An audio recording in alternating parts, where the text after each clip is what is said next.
अपने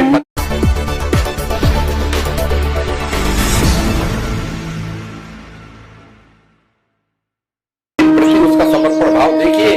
उसने कहा कि मेरे पति को मेरी विपन्न अवस्था का पता ना चल जाए, नहीं तो वो डिस्टर्ब होंगे, उनकी जो साधना चल रही है, अध्ययन साधना चल रही है, उसमें बाधा पहुंचेगी। श्रोताओं को उन्होंने सादर जय भीम। आज हम बाबा साहेब डॉक्टर अंबेडकर की जीवन संगिनी, उनकी धर्मपत्नी माता रमाबाई अंबेडकर की पुण्यतिथि के संबंध में इकट्ठे हुए हैं और उनके परिनिर्वाण दिवस के उपलक्ष्य में अब उनका जीवन चरित्र ना बताकर उनकी बाबा साहेब डॉक्टर अंबेडकर के जीवन में क्या योगदान था, बाबा साहेब डॉक्टर अंबेडकर को बाबा साहब बनाने में उनकी क्या भूमिका थी, उस पर हम विचार करेंगे। इसमें कोई शक नहीं है कि रमाबाई अंबेडकर का कोंकण की भूमि में वड़ंद गांव, रत्नागिरी के अंदर जो वड़ंद गांव है, वहां उनका जन्म 7 फरवरी 1898 को हुआ। वो करीब बाबा साहब से 7 साल छोटी थी। तो वो जो जगह है वड़ंद गांव, रत्नागर जिला, बहुत सुंदर पहाड़ियां, बहुत सुंदर हरियाली, बहुत सुंदर फूल वहां पर होते हैं। बहुत अच्छा, बहुत खुशगवार, बहुत हमगवार वहां का वातावरण होता है, सुगंधित वातावरण में व्याप्त होती है। ऐसे वातावरण में वो पैदा हुए और यो जन्मभूमि, कोंकण की जन्मभूमि, उनकी जन्मभूमि इतनी महान है कि उसी पवित्र भूमि में बाबा साहेब डॉक्टर अंबेडकर भी पैदा हुए और उसी पवित्र भूमि में हमारे जननायक महामना ज्योतिबा फूले भी पैदा हुए। अब ये कोंकण के बाद उसकी महिमा आपने जान ली। अब हम देखते हैं कि इनका जो जन्म हुआ, धोत्रे जी इनके पिताजी का नाम था, भीखू जी धोत्रे इनके पिताजी का नाम था। उनके एक छोटे भाई भी थे, बहुत मेहनत का काम करते थे। उनकी मां जल्दी चल बसी थी। वो फिर यहां बंबई में आ गए। बंबई में आके भाईखला के पास एक झुग्गी झोपड़ी कॉलोनी में आकर बस गए। उनके जो पिताजी थे वो बंदरगाह से मछलियों के टोकरे सर पर ढोते थे। बाद में उनकी टीबी के कारण बहुत दुखद मृत्यु हो गई। उनका जो चाचा था रमाबाई का, वो अपने साथ उनको गांव से ले आया और उसका पालन पोषण किया। उनकी एक बहन गौरी और भाई शंकर उसके साथ साथ थे। जिस समय विवाह हुआ रमाबाई का, उस समय से पहले की एक घटना यह है कि बाबा साहब डॉक्टर अंबेडकर के पिताजी रामजी बाबा ने भीमराव के लिए एक लड़की देख ली थी। लड़की उनको पसंद आ गई थी, देख ली, मगर उसके बाद में बाबा साहब डॉक्टर अंबेडकर के एक पिताजी के जो मित्र थे, उन्होंने उनको कहा रामजी बाबा को, अरे बाबा क्या गजब कर रहे हो, तुम्हारा लड़का इतना सुंदर, इतना प्रतिभावान, कम से कम लड़की, एक सुंदर लड़की तो लाओ। कहने लगे इसमें क्या कमी है? कहने तुम, मैं कमी नहीं बता रहा, तुम जो लड़की मैं बता रहा हूं वो देख लो। तो उन्होंने रमाबाई को दिखाया। रमाबाई को रामजी बाबा ने देखा तो देखते रह गए, इतनी सुंदर। अब उनके सामने धर्म संकट हो गया कि वो पहले जहां मैं वचन दे चुका हूं उसका क्या होगा। खैर, इसी ऊहापोह में बाबा साहब डॉक्टर अंबेडकर का रिश्ता पक्का हो गया। उन लोगों को जब पता चला, लड़की वालों को, पहली लड़की वालों को, तो उन्होंने बहुत बुरा माना और बाबा साहब के पिताजी को बुलाकर के कहा कि आपने सही नहीं किया, आप हमारी लड़की को रोक गए थे और आपने दूसरी जगह कर लिया, अब हम पंचायत बुलाएंगे। रामजी बाबा ने बहुत मना किया कि हम आपस में बात कर लेते। नहीं, पंचायत बुलाई गई। पंचायत में फैसला ये हुआ कि रामजी बाबा को सामाजिक गुनाह करने के लिए दंडित किया जाए। उन पर ऊपर 5 रुपए का दंड हुआ। बाबा साहब के पिताजी ने वो 5 रुपए का दंड भुगता, मगर रमाबाई को अपने घर लाने का निर्णय नहीं बदला। रमाबाई उनके घर में आई।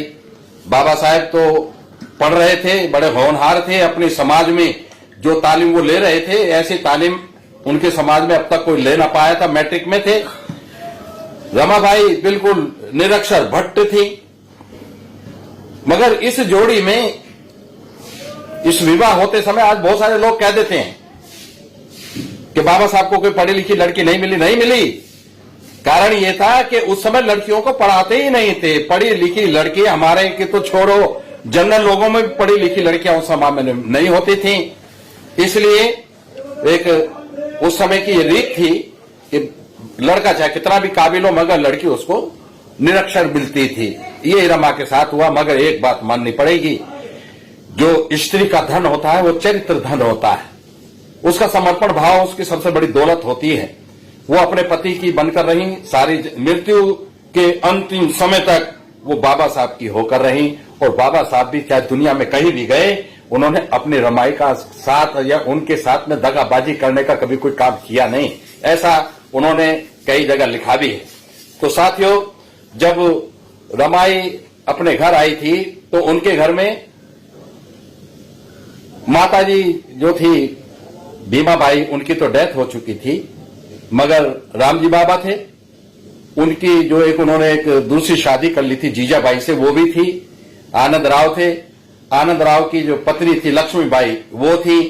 एक बाबा साहब के यहाँ बाबा साहब की बहन रमाई का भाई शंकर और उनकी बहन गौरी, वो भी क्योंकि बाबा साहब अक्सर घर पर नहीं होते थे तो घर के काम काज में हाथ बटाने के लिए, बाजार से कुछ सामान लाने के लिए वो भी अक्सर यहीं पर रमाबाई के साथ, बाबा साहब के साथ, बाबा साहब के घर पर ही रहते थे।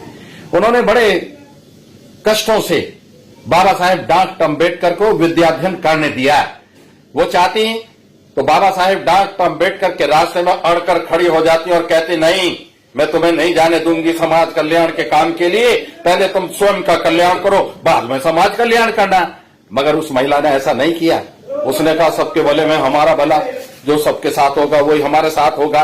सबका तो कोई सोचते नहीं है, सब अपना अपना सोचते हैं। अब ये सबकी सोच रहे हैं तो इसमें भी कोई भला ही होगा।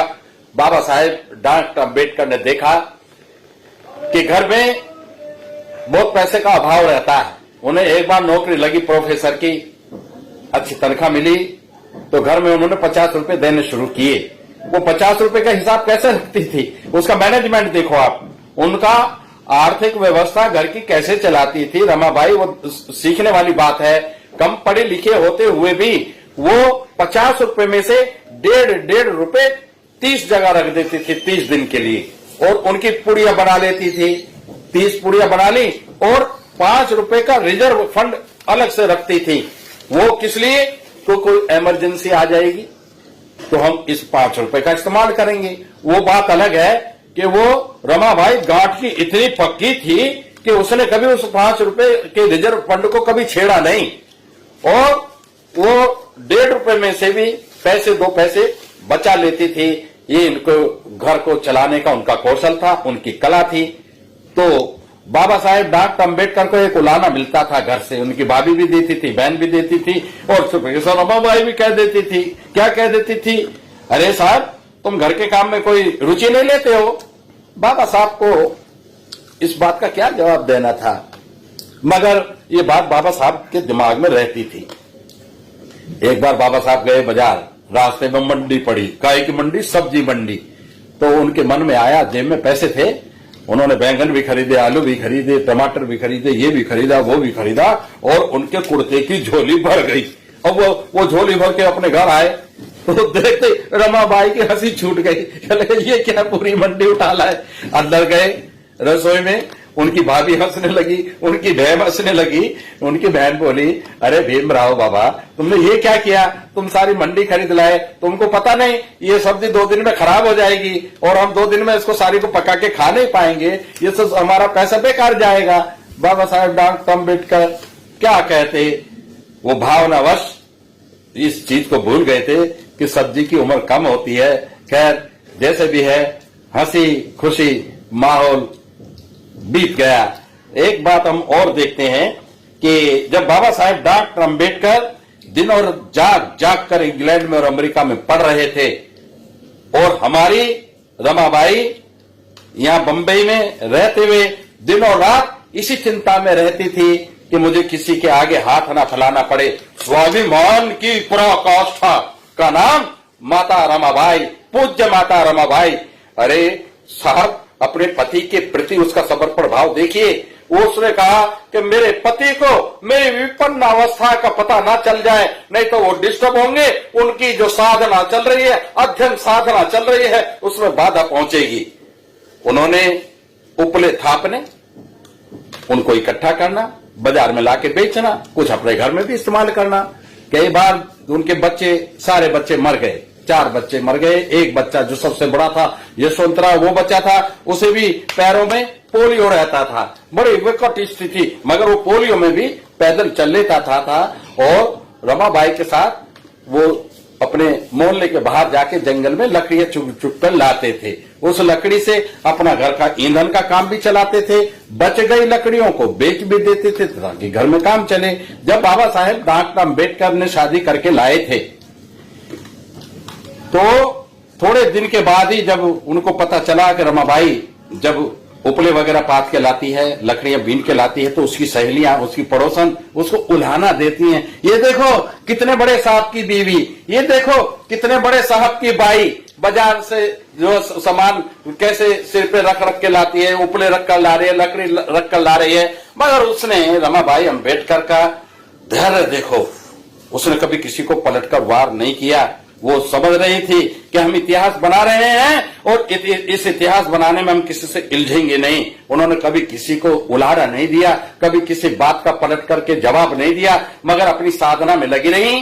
बाबा साहेब डॉक्टर अम्बेडकर उधर अपने ज्ञान अर्जित करने की साधना में लगे रहे और ये इस साधना में लगी रही कि मेरी किसी हरकत से बाबा साहेब डॉक्टर अम्बेडकर का विद्याध्ययन बाधित ना हो जाए। दोनों की अपने अलग अलग तरह की साधना समानांतर रूप से चल रही थी। बाबा साहेब डॉक्टर अम्बेडकर ने कई बार देखा कि रमाबाई खाना लाई, बाबा साहब पढ़ रहे हैं, और जब बाबा साहब पढ़ते थे तो बिल्कुल किताब पे हो जाते थे, उनको नहीं पता होता था दुनिया में क्या हो रहा है। उन्होंने ला करके खाना रख दिया। अब रमाबाई खाना रख के खड़ी हो गई, थोड़ी देर खड़ी रही, थोड़ी देर हो गई, मगर उन्होंने बाबा साहब को डिस्टर्ब नहीं किया। वो जानती थी कि डिस्टर्ब करने से हानि होती है, विद्याध्ययन बाधित हो जाता है, चीज आदमी भूल गया तो दोबारा दिमाग में आती नहीं, ऐसा भी कई बार होता है।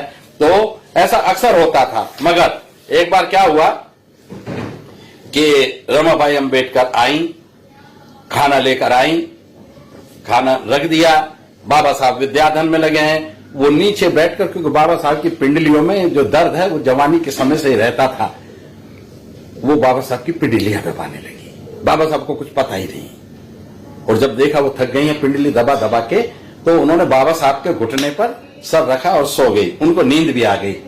थोड़ी देर के बाद बाबा साहब को लगा कुछ भारी भारी लग रहा है पैर पर, देख, अरे रमाबाई बाबा तुम इधर सोता है, ऐसा बोल करके वो उठे और रमाबाई को उन्होंने गले से लगा दिया और फिर दोनों ने मिलकर खाना खाया।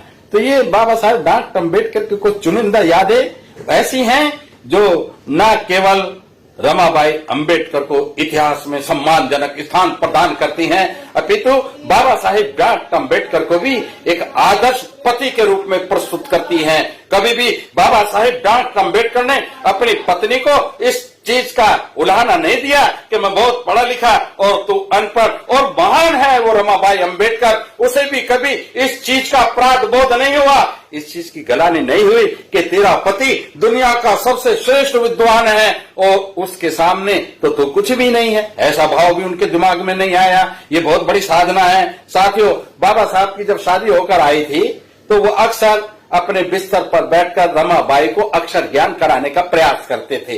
अब बाबा साहब जैसा उसको पढ़ाना चाहते थे, या जैसे बाबा साहब को अपेक्षा थी कि रमाबाई इतना कुछ सीख जाएगी, वैसा तो नहीं हुआ। मगर ये भी सत्य है कि उनको शब्दों का ज्ञान हो गया, उनको अक्षरों का ज्ञान हो गया, और वो बाबा साहेब डॉक्टर अम्बेडकर के अखबारों पर उंगली रख रख कर उनको समझने और पढ़ने का काम करने लगती थी। बाद में तो इतना हुआ कि जब बाबा साहेब डॉक्टर अम्बेडकर प्रवास पर चले गए, विदेश में विद्याध्ययन करने के लिए चले गए, तो उन्होंने बहुत सरल वाक्यों में उनको पत्र भी लिखे।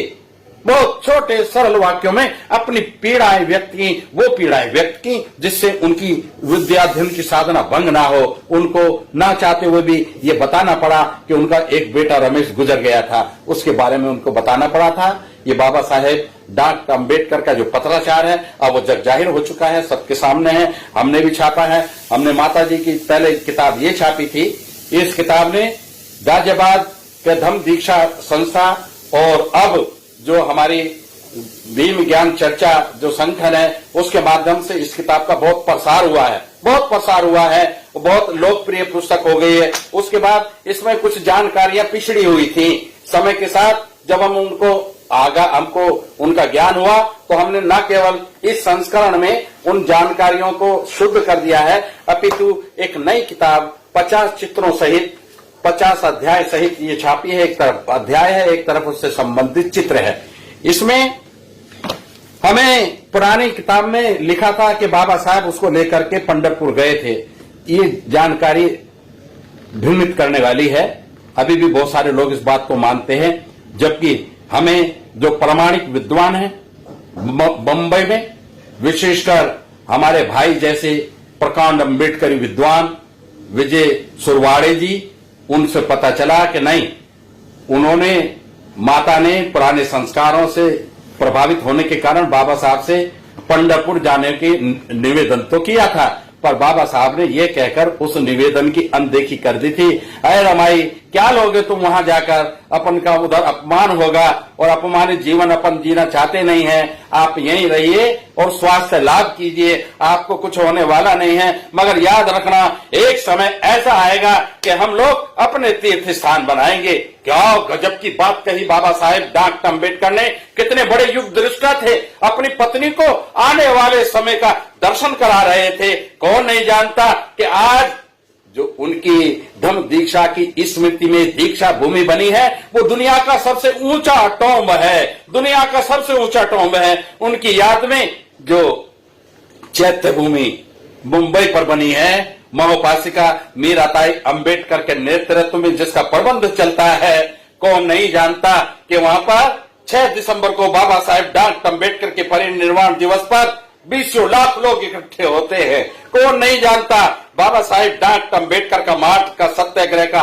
जो स्थल है वो आज एक तीर्थ स्थान का स्थान ले चुका है। बाबा साहेब डॉक्टर अम्बेडकर ने जब अपने जीवन की अंतिम सांस ली थी, दिल्ली का 26 अलीपुर रोड वो एक स्मारक बन चुका है। बाबा साहेब डॉक्टर अम्बेडकर ने जहां जहां भी चरण रखे वो सब अम्बेडकर वादियों के लिए तीर्थ से कम नहीं है। तो रमाबाई अम्बेडकर को बाबा साहेब डॉक्टर अम्बेडकर ने, लोग कहते हैं बाबा साहेब डॉक्टर अम्बेडकर ने रमाबाई को क्या दिया? हाँ, ये सवाल आप कर सकते हैं। बाबा साहेब डॉक्टर अम्बेडकर ने रमाबाई को अपने गाढ़े खून पसीने की कमाई से और कई सोसाइटियों से, क्रेडिट एंड थेरेपिस्ट सोसाइटियों से, गवर्नमेंट से कर्जा लेके दादर की बेहतरीन कॉलोनी, हिंदू कॉलोनी में एक कोने का मकान जिसको हम आजकल राजगृह कहते हैं, आप इंटरनेट में बाबा साहब से रेजिडेंस राजगृह लगाइए, एकदम उसके भव्य चित्र सामने आ जाएंगे। क्या महल जैसा उन्होंने मकान बनाया, मगर काहे के लिए? अपने रहने के लिए तो सब बनाते हैं, मगर बाबा साहेब डॉक्टर अम्बेडकर ने वो महल, दुनिया का उत्कृष्ट निवास स्थान अपनी किताबों के लिए बनाया। उनकी किताबें इतनी सारी, बाबा साहेब अपनी किताबों को अपना अनन्य जीवन साथी कहते थे। वो कहते थे मेरा जैसा व्यक्ति बीवी बच्चों के बगैर तो रह सकता है, मगर किताबों के बगैर नहीं रह सकता। बाबा साहेब डॉक्टर अम्बेडकर ने जो रमाबाई को सबसे बड़ा उपहार दिया, वो मकान, वो राजगृह, वो महल जैसा मकान उनको दिया। एक दिन की बात है, बाबा साहेब घर में थे, रमाबाई घर के एक कोने में बैठ करके चावल बीन रही थी। उनका एक मित्र, अंतरंग मित्र, उनका एक जिगरी दोस्त आया और आकर के पहले तो उसने मकान की प्रशंसा की और फिर चुपके से ये भी कह दिया कि बाबा साहब आपने ये क्या किया, ये जो मकान आपने लिया ये रेल की पटरी के किनारे क्यों लिया?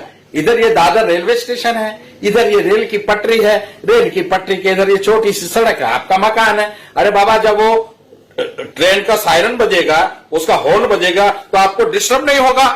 ये बात जब रमाबाई के कानों में पड़ी, उनको कभी जीवन में गुस्सा नहीं आया था। वो तमतमाकर उठी और क्या कहती है, आप क्या बोल रहे हो मेरे साहब के सामने? यहाँ जब बाबा साहब लिखने और पढ़ने लगते हैं, चाहे तूफान आए, चाहे आंधी आए, उनको पता नहीं चलता, वो अपने लिखने और पढ़ने में मस्त रहते हैं। मेरे साहब के सामने कभी आप हौसला गिराने वाली ऐसी बात कभी मत करना। रमा को ये डर था कि कहीं बाबा साहेब डॉक्टर अम्बेडकर को कोई बात कोई अगर लग जाती थी तो वो जमीन और आसमान एक कर देते थे, मगर उसको करके छोड़ते थे। तो रमाबाई को ये डर था कि कहीं ये इस मकान को नापसंद करके कहीं दूसरे मकान के चक्कर में ना लग जाए। सारी जिंदगी की कमाई और दुनिया भर का कर्जा लेकर बड़ी मुश्किल से तो ये मकान बनाए, कभी हम इधर के रहें न उधर के रहें। बाबा साहेब डॉक्टर अम्बेडकर बहुत टूट गए जब उनकी रमाई बीमार रहने लगी। ऋतु परिवर्तन के लिए कई जगह गई, कर्नाटक भी गई, वराले। बाबा साहेब डॉक्टर अम्बेडकर के ऐसे दोस्त थे, उन्होंने रमाई को अपनी बहन बना रखा था। जब बाबा साहेब डॉक्टर अम्बेडकर विदेश में होते थे, कई बार रमाबाई उनके घर में रहती थी।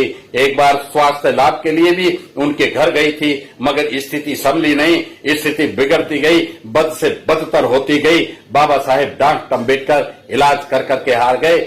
एक दिन अंत तो कतवा जो नहीं होना था वो हुआ। बाबा साहेब डॉक्टर अम्बेडकर की रामू बाबा साहेब डॉक्टर अम्बेडकर की गोद में अपने प्राण छोड़ करके चली गई। बाबा साहब रोते रह गए और उनका कोई बस चला नहीं। बस मृत्यु पर किसी का चलता भी नहीं है, तो बाबा साहब का भी नहीं चला। बाबा साहेब डॉक्टर अम्बेडकर का रो रो कर बुरा हाल था। अपने रमाई को बिछड़ा हुआ देखेंगे ऐसा कभी उन्होंने ख्वाबे में न सोचा था। रमाबाई तो चली गई, अगले दिन उनका अंतिम संस्कार भी हो गया। उनके अंतिम संस्कार में कितनी भीड़ जुटी थी, कितनी भीड़ जुटी थी, उसका वर्णन, विस्तृत वर्णन, और उनकी शमशान भूमि जो उनके घर के नजदीक थी उसका भी पूरा वर्णन इन किताबों में दिया है। साथियों, बड़ा दिल दहला देने वाली घटना है। मगर जब रमाबाई बाबा साहेब डॉक्टर अम्बेडकर के जीवन से चली गई तो बाबा साहेब डॉक्टर अम्बेडकर के लिए समय पर भोजन कर पाना मुश्किल हो गया। वो डबल रोटी पर और बिस्कुटों पर रहने लगे। उन्होंने लिखा भी है ऐसा एक पत्र में। तो गतवा उनके रमाबाई के चले जाने के बाद अवसाद के कारण, टेंशन के कारण, दिमागी दबाव के कारण उनके सर में दर्द रहने लगा। उनके सर में छोटी छोटी फुंसियां रहने लगी। आपने देखा होगा बाबा साहब एक चोगा पहने हुए एक डंडा लेकर के खड़े हैं, वो उसी समय का चित्र है। बाबा साहेब डॉक्टर अम्बेडकर लोनावला में जो कैवल्यम धाम है, आयुर्वेद का अस्पताल है, अभी भी है। वहां जाकर के बड़ा सुंदर मौसम होता है। वहां पहाड़ियां हैं, बादल छाए रहते हैं, झरने भी चलते हैं, बड़ी खुशनुमा आबो हवा रहती है। बाबा साहेब डॉक्टर अम्बेडकर ने वहां जाकर के अपना इलाज कराया और उन्होंने कहा बाबा साहब से, यहाँ प्राकृतिक चिकित्सा होगी, आपके ये जो वस्त्र हैं आपको उतारने पड़ेंगे। बाबा साहब ने अपने जो सूट बूट थे वो वस्त्र उतार दिए और वो ढीला ढाला चोगा पहनना स्वीकार किया। वो जो चित्र है वो यद्यपि वो लोनावला अस्पताल का नहीं है, वो केवल्यम का नहीं है। बाबा साहब जब यहाँ बम्बई वापस आ गए तो उन्हीं कपड़ों में काफी दिन रहने की उनको सलाह दी गई थी। बम्बई में आकर के वो फोटो खींचा गया था और एक फोटो जो नहीं मिल रहा वो ये था। बाबा साहब के प्रशंसकों ने कहा कि बाबा साहब आप तो बिल्कुल विवेकानंद जैसे लग रहे हैं, आओ हम आपको विवेकानंद जैसी पगड़ी भी पहना देते हैं। वो पगड़ी भी पहनाई थी बाबा साहेब डॉक्टर अम्बेडकर को, उसके साथ भी चित्र हुआ था, मगर वो चित्र मिला नहीं। कोई बाबा साहेब डॉक्टर अम्बेडकर का निकट मित्र, कोई सहयोगी, कोई रिश्तेदार उस फोटो को ले गया और पता नहीं फिर उसका क्या हुआ। तो साथियों, आज जब हम रमाबाई के त्याग की बात करते हैं, उनके जीवन पर दृष्टिपात करते हैं, तो बहुत सारी प्रेरणाएं भी प्राप्त करते हैं। आज रमाबाई ना होती तो मेरे बाबा साहब ना बन पाते। उन्होंने कभी भी उनके रास्ते में रुकावट नहीं डाली। हम देखते हैं कि जब बाबा साहेब डॉक्टर अम्बेडकर मार्च के सत्याग्रह पर जा रहे थे तो रमाबाई भी इधर तैयार हो रही थी। बाबा साहब से कहा साहब हम भी चलेगा। बाबा साहब ने कहा तुम क्या करोगे? चलेंगे, हम जितना भी जनता आएगी उसके लिए भोजन बनाएंगे। मगर नहीं, बाबा साहेब डॉक्टर अम्बेडकर जब गए रमाबाई को साथ नहीं ले गए। वो स्टीमर पर बैठे और निकल गए। रमाबाई को इस चीज का बड़ा दुख हुआ। बाबा साहब के संघर्ष की साथी बाबा साहेब डॉक्टर अम्बेडकर की ही होकर रहने वाली उस महान नारी को आज हम अभिवादन करते हैं, उनके प्रति आदरांजलि अर्पित करते हैं, उनको नमन करते हैं और कामना करते हैं कि उनकी जीवन गाथा से प्रेरणा लेकर आजकल की नई पीढ़ी अपने प्रगति पथ निर्धारित करेगी। इन्हीं शब्दों के साथ सबको जय भीम। और नेशन न्यूज को सब्सक्राइब करें, लाइक करें, क्योंकि यही एक ऐसा चैनल है जो देश विदेश में बहुजनों की आवाज को प्रकाशित